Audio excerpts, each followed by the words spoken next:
কণ্ঠ বলে কাজ পাননি। বিচ্ছেদের থেকে জীবনের শিক্ষা নিয়ে মঞ্চ কাঁপাচ্ছেন বলি গায়িকা। চিনতে পারছেন কে তিনি? তার কথা বলছি, বুঝতে পারছেন? তার ঝুলিতে রয়েছে 3টি ফিল্ম ফেয়ার অ্যাওয়ার্ড, 2টি স্টার স্ক্রিন অ্যাওয়ার্ড, 2টি আইফা অ্যাওয়ার্ড এবং একটি জি সিনে অ্যাওয়ার্ড। বলিউডে একজন 40 বছর বয়সী গায়িকা, যিনি ইতিমধ্যেই উদিত নারায়ণ, কুমার সানু, সোনু নিগম, আদিত্য নারায়ণ সহ আরো অনেক কিংবদন্তি গায়কের সঙ্গে গান করেছেন।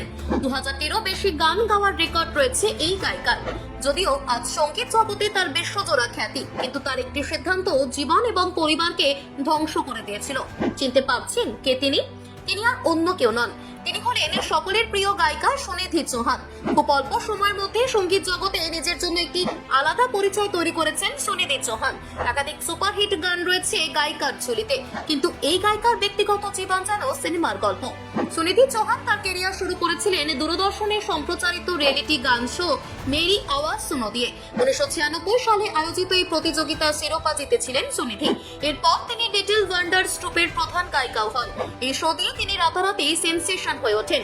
রিয়েলিটি সিঙ্গিং শো জেতার পর প্রথম ছবিতে গান গেয়েছিলেন সুনিধি। তিনি 1996 সালে প্রথম শাস্ত্র চলচ্চিত্রের বিখ্যাত গান লড়কি দিওয়ানি বয়েজ দিওয়ানা গেয়েছিলেন, যেখানে তাকে সমর্থন করেছিলেন উদিত নারায়ণ এবং আদিত্য নারায়ণ। কিন্তু তার আসল সাফল্য আসে 1999 সালের মাস্ট ছবির রুকি রুকি সি জিন্দেগি গান থেকে। এই গানটি সেই সময় ব্যাপক হিট হয় এবং সুনিধি বলিউডের বিখ্যাত গায়কদের তালিকায় যোগ দেন। মিউজিক ইন্ডাস্ট্রিতে আসার পর সুনিধি কেবলমাত্র হিন্দিতেই নয়, মারাঠি, কন্নড়, তেলেগু, তামিল, পাঞ্জাবি, অসমিয়া, নেপালি এবং উর্দু ভাষাতেও অনেক গানে কণ্ঠ দিয়েছেন।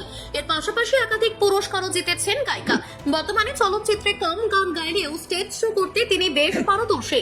বলিউডে এমন একজন বিখ্যাত গায়িকার ব্যক্তিগত জীবন শুনলে শিউরে উঠবেন। সুনিধির প্রথম বিয়ে হয়েছিল কোরিওগ্রাফার, প্রযোজক এবং পরিচালক অভিনেতা ববি খানের সঙ্গে। ববি খান কোরিওগ্রাফার এবং পরিচালক আহমেদ খানের ভাই। প্লেব্যাক গায়িকা 2002 সালে মাত্র 18 বছর বয়সে অভিনেতা ববি খানকে বিয়ে করেন। পরিবারের অমতেই বিয়ে করার পর মাত্র 1 বছরের মধ্যেই তাদের বিয়ে ভেঙে যায়। ববি খানের সঙ্গে বিচ্ছেদের পর সঙ্গীত সুরকার হিতেশ সুনিধির সঙ্গে সম্পর্কে জানান সুনিধি। 2012 সালের 24শে এপ্রিল গোয়ায় বিয়ে হয় তাদের। সুনিধি এবং হিতেশও ছোটবেলার বন্ধু। বর্তমানে তাদের একটি ছেলেও রয়েছে।